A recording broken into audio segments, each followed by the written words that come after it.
your brother.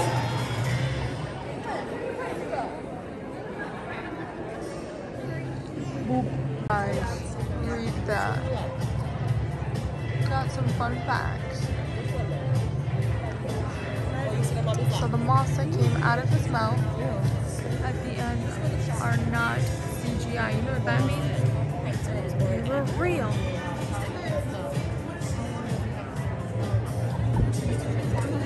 How long did he have them in his mouth? How many times did I have to shoot that? Cut it and, like, I'd be like, you have to cut this. Sure everything is ready because I'm taking this once. That's what I would have said. One time take. That's crazy. Now, besides being the senior night editor of People Digital, he has performed off-Broadway and on national tours. He is obsessed with all things Broadway in the 90s, and he still watches Friends just about every day and dreams of originating the role of Max in Hocus Pocus the musical. Give it up for your moderator, Michael Jordan.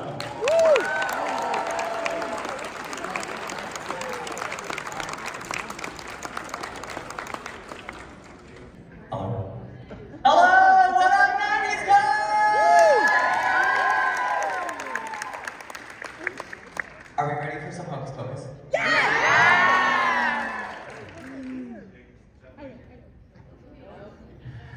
Ladies and gentlemen, you know him as Max. Give it up for him. Don't steal his shoes. It's Aubrey Katz.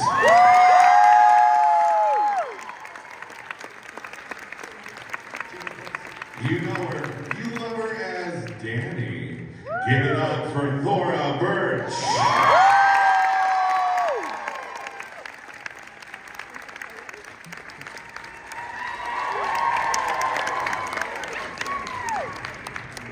Whatever you do, don't drink the punch at a party. Bringing up Allison, Vanessa Shaw.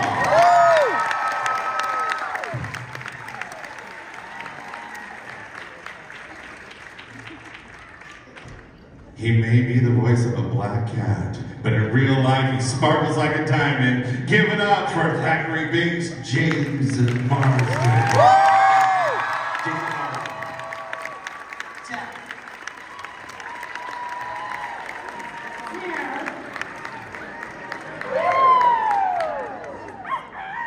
Hi everyone. Hello. Wait, hello. Technical. How's it going? Great. We're at 90s Con. Bitchin'. So, do we have Hocus Pocus super fans in the house? Let me hear it. Hocus Pocus is one of my faves. I think I still watch it every Halloween. It's gonna be 30 years this year? Is that true? Yeah. But it's 30. Nothing, is it? Well, I mean, Look at next the year year every for day. the release date, right? I think we can go by that. We can go by the release date, right? Yeah, 30 July? years. The release date's of 31 years since we filmed it. Wow. Awesome. What have you been up to? Nothing. Not lighting any candles. Just sitting on the couch for 31 years, doing absolutely nothing. Amazing. Okay, Thanks. so You were banging on the drums from time to time, right? filming after Halloween and when Christmas was coming, is that correct? No, we filmed around Halloween Around in Salem, yeah. Okay. Yeah, it was like definitely October, autumn colors, all the leaves were changing and falling. But we did That's right, because we shot those 2 weeks there, and then there was a break. And then we started shooting the rest of the film, right? Isn't that what it was? We were early there in Salem, and then... It's true. I think maybe there was a Christmas break, and then we just picked up in January? I don't know.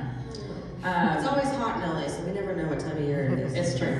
One And season. in Salem, they said it was like when we were shooting, someone mentioned that it was the 300th anniversary of the Salem witch trials. We were shooting our scene where I diss you. And give you your number. Fun facts. That's so cool. So what were you getting up to in Salem, like when you were not filming? Were you having Halloween fun? Like what was it like on set in Salem? Well, I actually went with my studio teacher, Pat. And I don't know if you guys were with me, were you? But anyway, we went to go visit the Salem Witch Museum. Who's seen the Salem Witch Museum? It's amazing in a very ironic way. Our set was so much better. I don't know what's up with that witch museum, but I just love the fact I've asked fans, I'm like, has it changed? They said no, because I was like, literally the wax figures were melting and couldn't decrepit and falling over. And I was just like, I cannot wait to go back to see that lame reenactment of the Salem witch trial. It's funny, that's all I remember of Salem too, is just going to that museum. Yeah, so maybe that was... Yeah, I don't remember being... I don't even know where we stayed. Too much. I don't remember. Speak to the magic of the film. So all that was real effects. There was no CGI. We were all strapped with really comfortable harnesses. Extreme sarcasm there.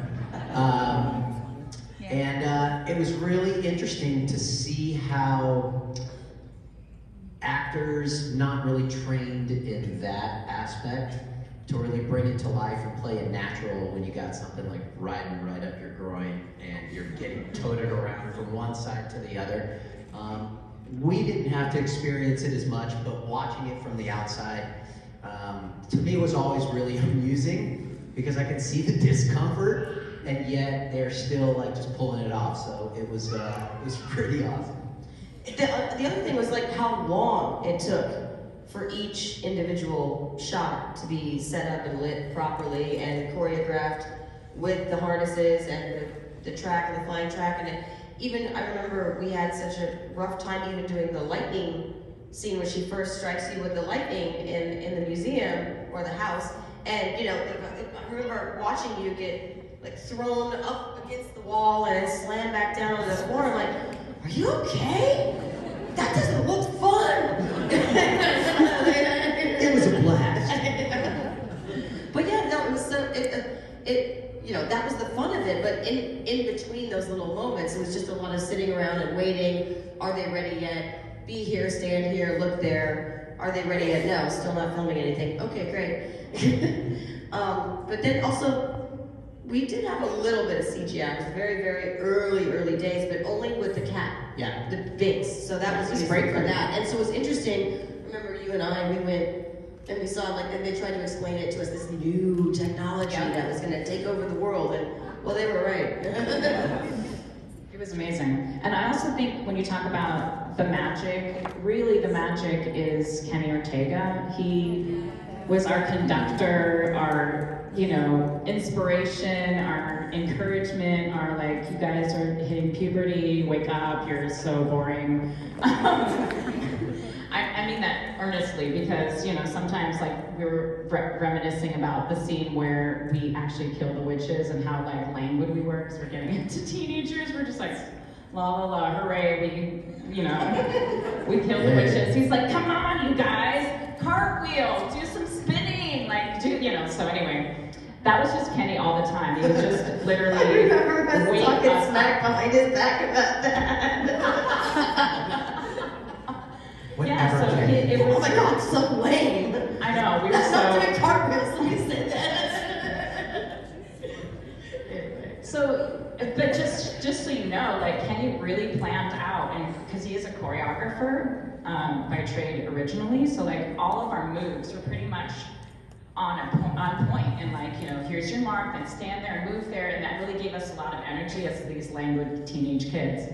So his magic was infused in us every day. He'd just come in and go, welcome, and then like ask us fun questions about ourselves every day, and have music playing, I feel like, at times. His right? energy was, all throughout, and I think, to speak to your question about the magic, I think it was a combination of his energy and dedication, and just like, he was always on, and Bet's dedication and focus to the small details of bringing about her character, and I think so much of both of that is really, it's in the vibe of the film. And originally the characters, the witches were, I don't know what script you read, but you probably read it earlier than any of us, because you were hired first. I did, it was like a book when I read it. Really, oh my gosh. And it was scary, right? Because I remember it being was super scared. scary because they went into detail about, first of all, their history, which is not things that show up in actual scripts, but it had like the backstory of like their origins and you know who their different dads were and this and that and the other, and they went into, and then yeah, in the first draft that I read, and then they also talked a lot about the process of sucking the soul life force, and then you know went into discussion about that, which was pretty horrifying, honestly. But at the same time, there was so much funny stuff that it didn't matter, you know. Well, I feel like they've all brought their funny to it, you know. Yeah, like, yeah, they elevated the comedy. I think. Exactly, and it just was magic. The three of them, like I just felt like, again, back to the magic. It just was plain old witches, honestly, in the first draft, and then it just the isms of each character came out with those three actresses, those amazing three actresses as Winnie and Sarah and Mary. Yeah, I mean, you spoke a little bit to Kenny Ortega, who's just like brilliant. And so I want to know what it was like for all of you to, basically you're all in I Put a Spell on You at some point or another. And like, that's such an iconic moment now. Like, it's just, you know, Halloween song. What was that like to film that and to just kind of like watch that whole scene come to life, which is now, you know, such a classic? I mean, I always felt when you're trying to capture it, like in your, you know, you're not seeing the edited version and the finished version. It's kind of hard to grasp what it's going to come out to be. You just kind of see the number on repeat, take 2, take 3, different camera angles. Let's capture this person, let's capture that person, and then you see the finished product, and you're just kind of like drawn back because you're just like, oh wow, okay. It's amazing what they do in the editing room in comparison to what you're trying to capture with a camera, because you can't necessarily know what the outcome's going to be. So yeah, I mean, I didn't really anticipate what a big number and how good it would come out until I actually saw it finished.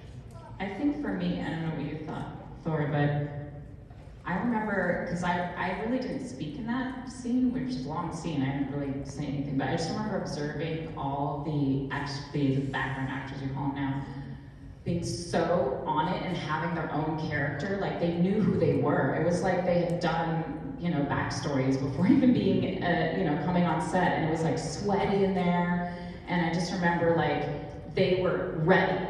They were partying, and I just remember Kenny being on the microphone and just calling out to them, and they're like, woo! And he's like, are you ready? And I was like, woo! And it was just like, it was a real party going on there. I remember it took about 2 days, if not like 2.5 days for sure, to film that. And yes, it was a party, and I think some of those backstories developed over those 2 days, because I remember the energy shifting amongst the background actors. You know, for the first day, they're super pumped, super excited. Oh my God, Bette Midler's going to be up on stage. It's going to be awesome. And then by the end of that day and heading into the next, I think they were a little over it. And they were kind of like, you know, they weren't trying so hard. They didn't care about their makeup as much. You know, they were just like, whatever, you know, they weren't dancing as, you know. But what I really, really remember was being so jealous, because Henri got to go on stage with all of them. I'm like, yeah. That's awesome. That was my big takeaway. Like, so yeah, Thank you, Max, for that marvelous introduction. Jason, tell me a little bit about your experience getting to voice the famed cat of Hocus Pocus. Thank you. It's so gratifying being here, but I still feel like the guy that went to the high school reunion, but he only went to school for like 1 day. But I'm still having to share it again, because I came in, I don't know if y'all realize, thank you. I love you. And you all realize it's not me in the beginning. That's the wonderful and talented Sean Murray as Human Thackeray. And it's my voice coming out of his mouth as well. So it happens in movies, you know, they decide to change things. The movie was like 80% done by the time I joined in.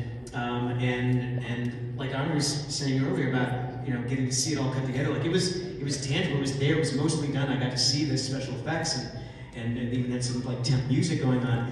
And I was like, wow, this is really special. And yeah, the inception of CG, thanks to Jurassic Park, being applied to a real cat. And I commit this guy's name to memory, who was in charge of the animation. It was so, like, down to the syllable, with such details about it.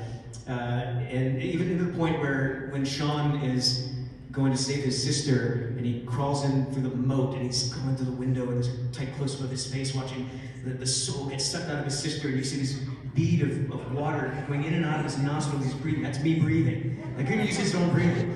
But man, it's a kick. It's fun. I love playing Thackeray Biggs. I love that people dig him so much. Is it true that you dressed up as Thackeray for Halloween one year? Yes! That was like sort of like how I realized, oh, I think this is going somewhere, this movie. I think people like it. I live in Nashville, Tennessee, hence the Rhinestones. And can we all give it up for his outfit, by the way?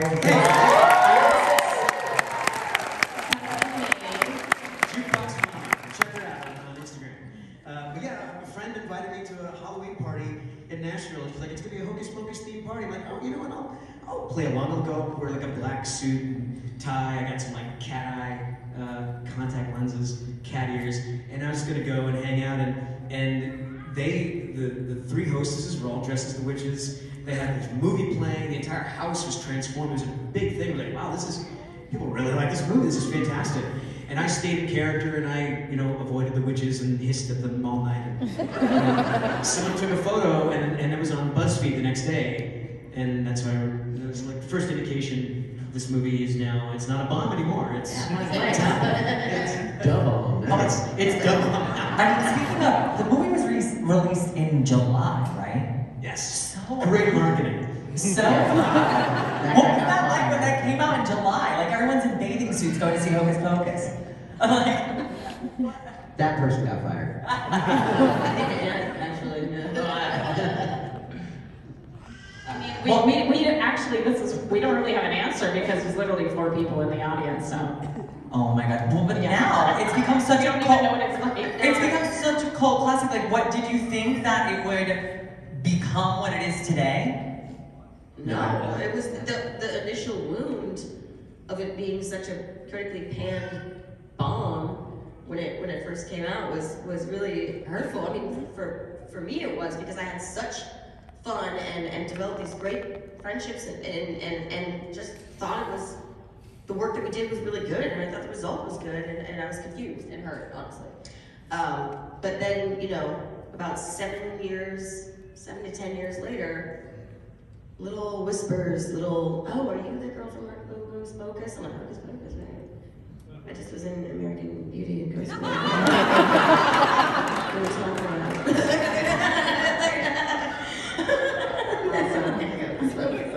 Okay, I'll roll with that. That's cool. And then it just grew from there. And I think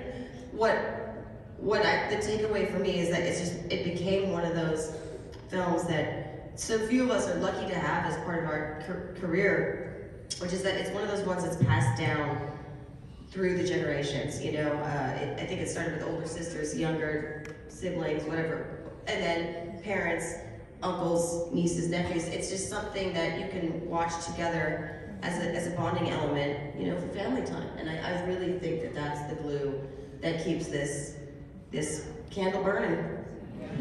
Yeah, I'm interested in that to hear from you others about when that switch happened for you, when you noticed like, oh, Hocus, it came out in, 93? And then all of a sudden, years later, now it's like, oh wow, this is a big, this is Hocus Pocus.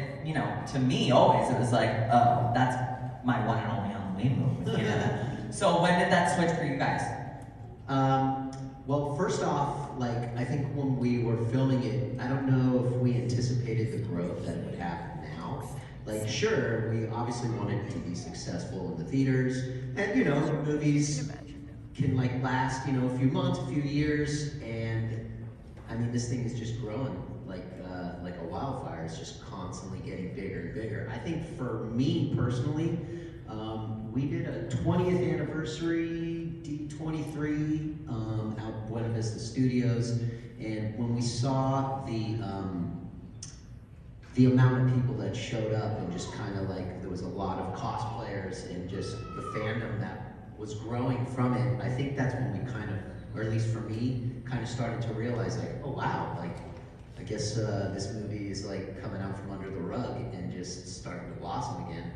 And so, yeah, it's been kind of a wild ride to see it just constantly getting bigger and bigger. You know, like Jason. Do you remember? Oh, sorry. I was just gonna say, Jason mentioned earlier, like, you know, what is it, like Spirit Halloween? Yeah. Like even the merchandising is just constantly growing, and that's kind of another, like Disney's not gonna put out merchandise if it's not gonna sell. So if they're putting out more and more, it obviously means that it's growing and getting more popular and bigger. Now the second one came out, so it's like, yeah, I think they're onto something. The renegotiation on that licensing deal is gonna be through the roof, right?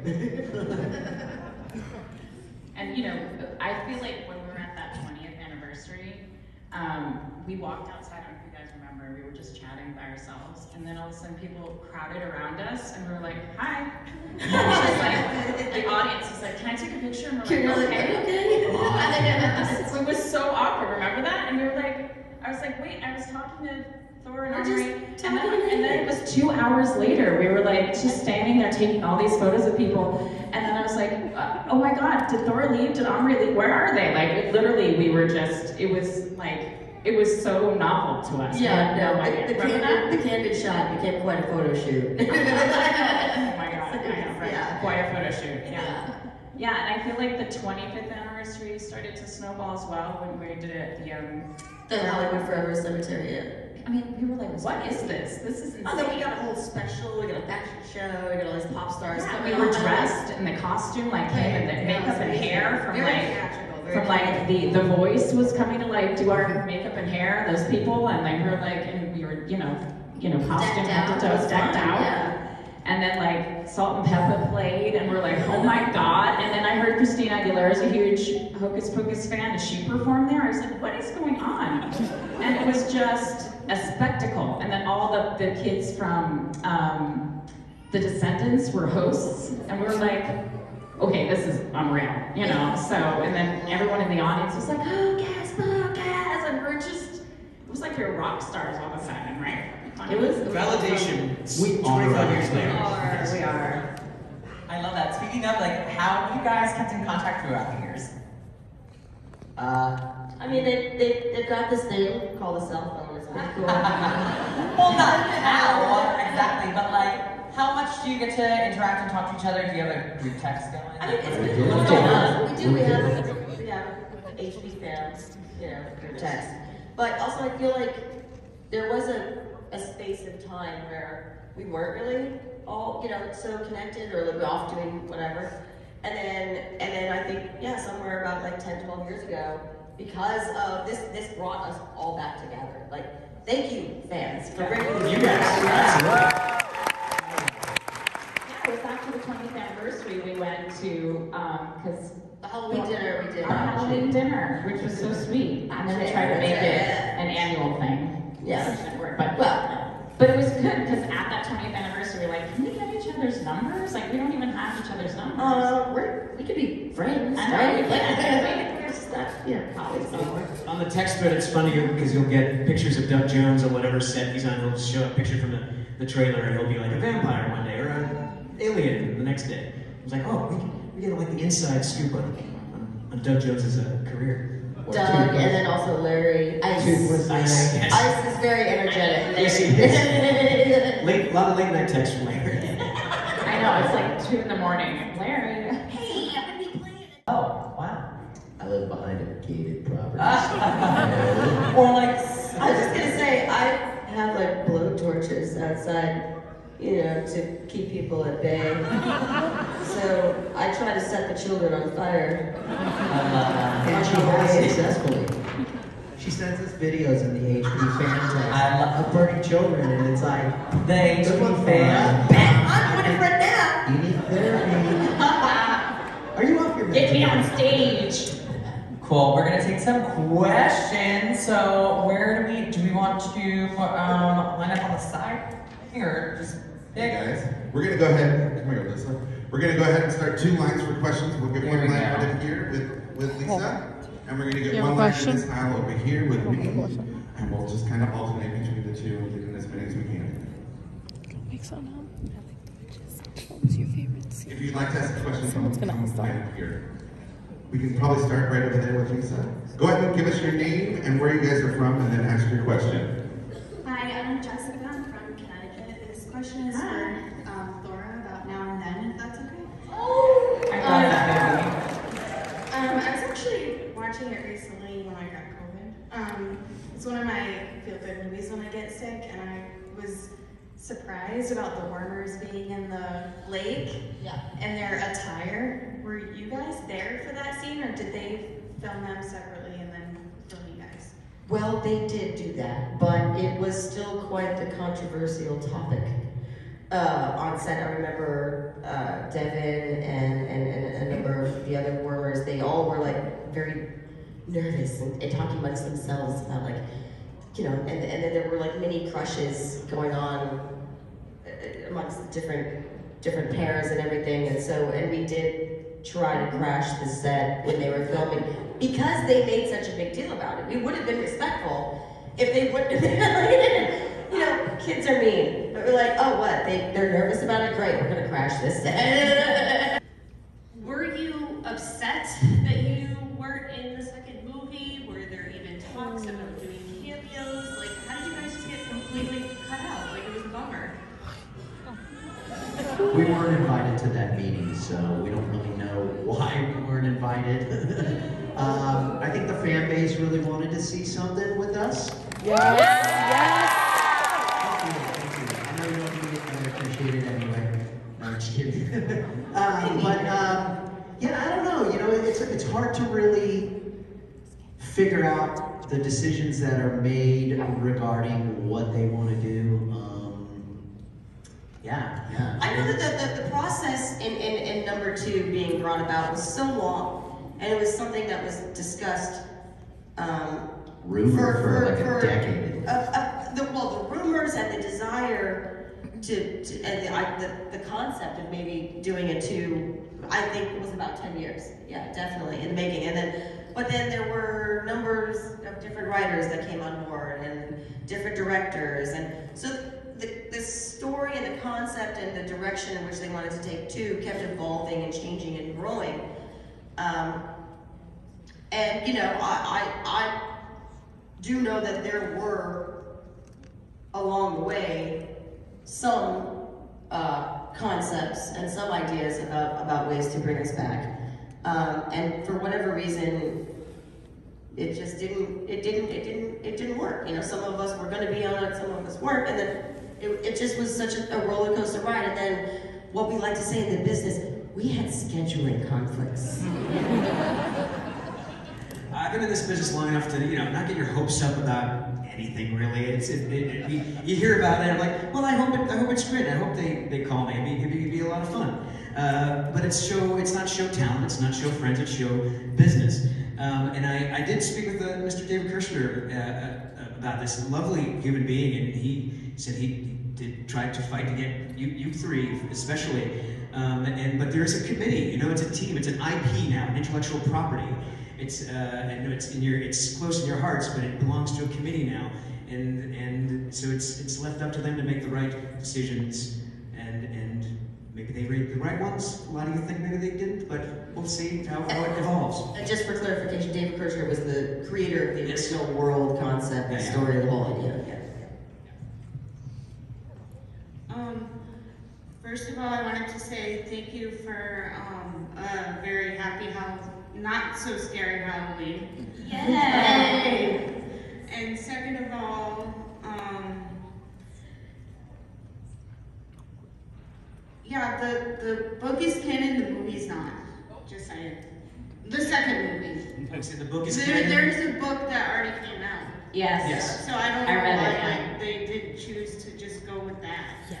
Because it's Disney property, so like. Yeah. I know, that is confusing, isn't it? Yeah. Send an email. That's another question. Letter of complaint.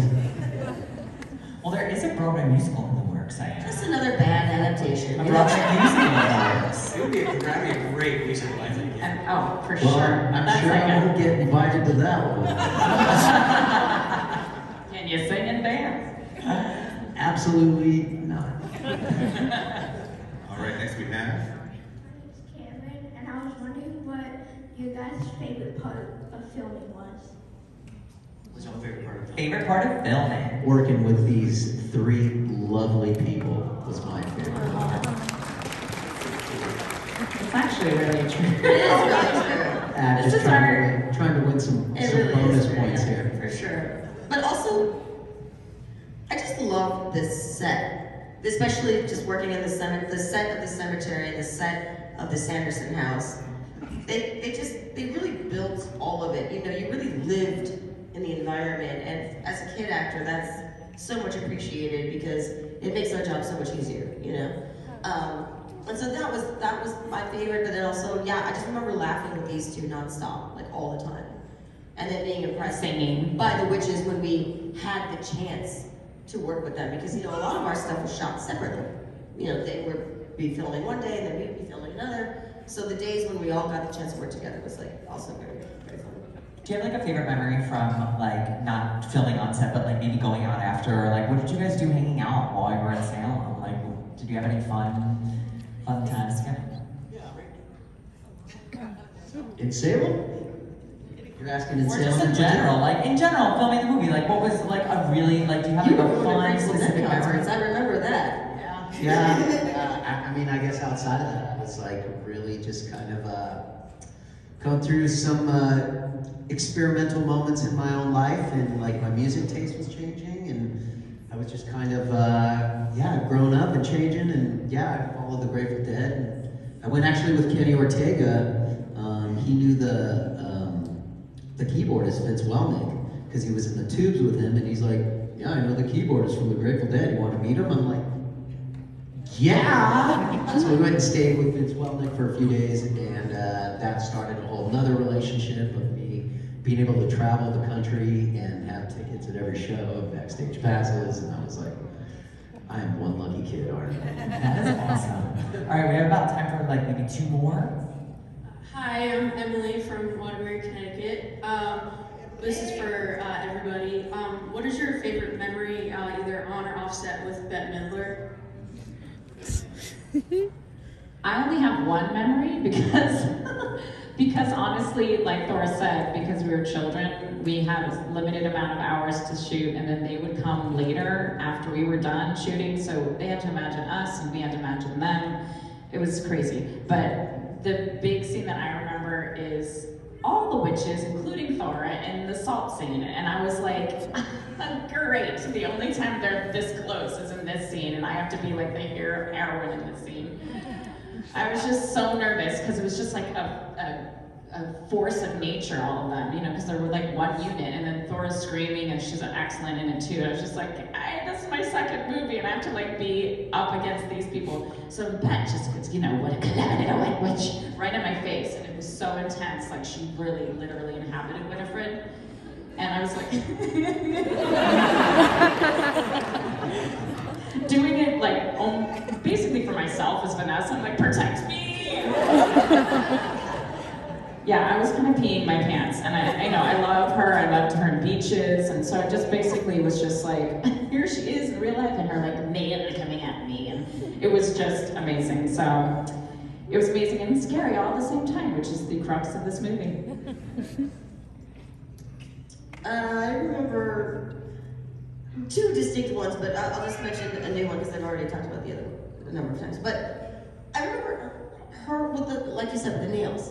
She was always fidgeting with her nails, always like, you know, doing her Winifred thing, even in between takes. And then also she would have two people kind of follow her around when she was doing rehearsal with a dictionary of old medieval curse words on standby. No at all way. times, just to like reference and like, is this the right curse word? Is that the one where I went? Let's look it up. Let's go. And then and so I was like, that's dedication. I mean, like that's the kind of actress I want to be when I grow up. You know. Before smartphones and Google, right? You had to carry a dictionary around. Totally.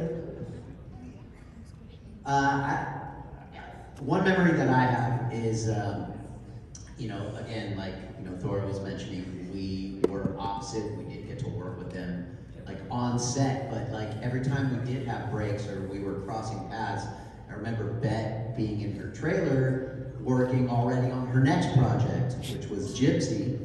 That was a Broadway play, and she was training and practicing her voice. So every time you walk by her trailer, it was like, you know, and just doing all these like vocal exercises, and I was just always like, oh right, it's the divine sound. yeah, putting us all to shame. Yeah, So. totally. About more. Well, last question right here. Hi, I'm Heather from Ossining, New York. I am a huge fan of all of you, especially Jason for being the Goofy movie.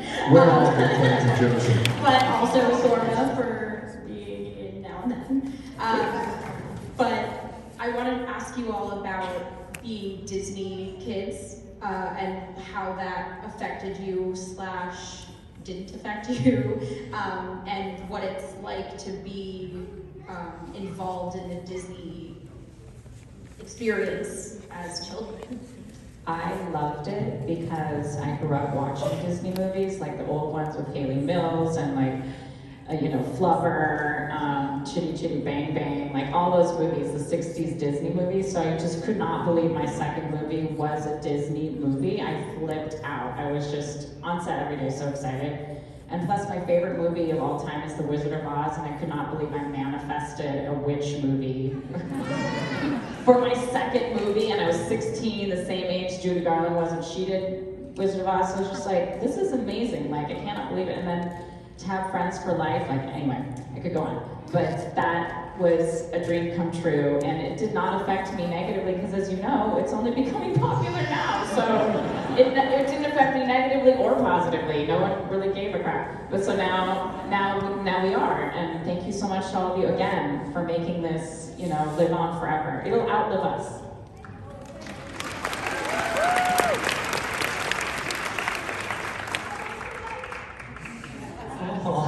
She said that was great. Really satisfied customer. Now serving number 97, 98, 98. Well, listen, let's give it up for these guys.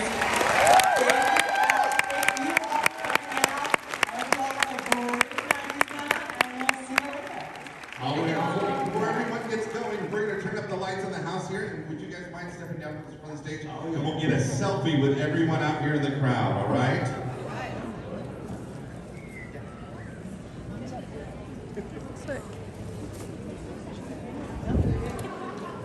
All right. Jump in there, Vanessa. We'll get everyone. You ready? Voice. All right. Everyone make some noise for Hocus Pocus. Wonderful. Give it up one more time for all of your panelists up here for Hocus Pocus. They'll all be down at their tables again in a little while and signing autographs and taking your picture requests. If you are general admission